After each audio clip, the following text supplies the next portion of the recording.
All right, so the question we have here is, if God knows everything and if his will is in control, why bother praying? Okay, it's a great question. So the reason we should bother with praying is because our struggle is to link hands with God for his will to be done. So I always think about Jesus in what we call the Lord's Prayer, the Our Father prayer, where he said, Lord, your kingdom come and your will be done on earth as it is in heaven.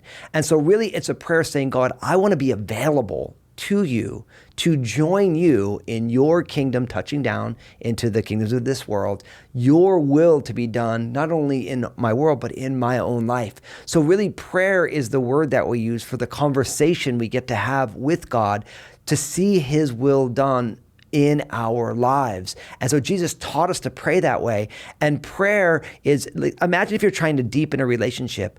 The most intimate relationships come from communication over time. I think that's maybe the best definition of intimacy is communication over time. The people and the relationships that are the most intimate, I'm not talking necessarily physical intimacy, but the deepest relationships are the ones you've spoken with the most over the longest amount of time. Now, some relationships get very deep very fast. There's a lot of time spent in communication. And the word that we have for the conversation we get to have with God is called prayer. And so really it's essential for us to pray because God is in control.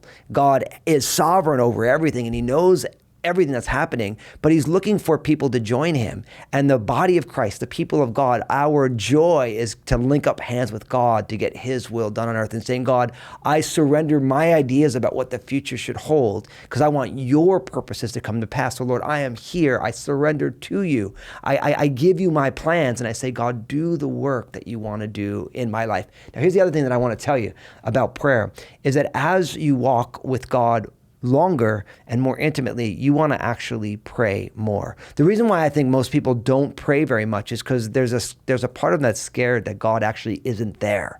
But when you really get a flavor or you develop an appetite for fellowshipping with God and discerning God's voice and receiving God's direction, it makes you want to pray more because you realize that there is a relationship that is untapped that you can only have through time spent in the presence of God. So I want to encourage you, you should want to grow in prayer. And like any other discipline, growing in prayer is something that you have to grow into. So I would encourage you, make a plan, start saying, hey, listen, I'm going to start growing in prayer by, I'm going to pray for 5 minutes a day.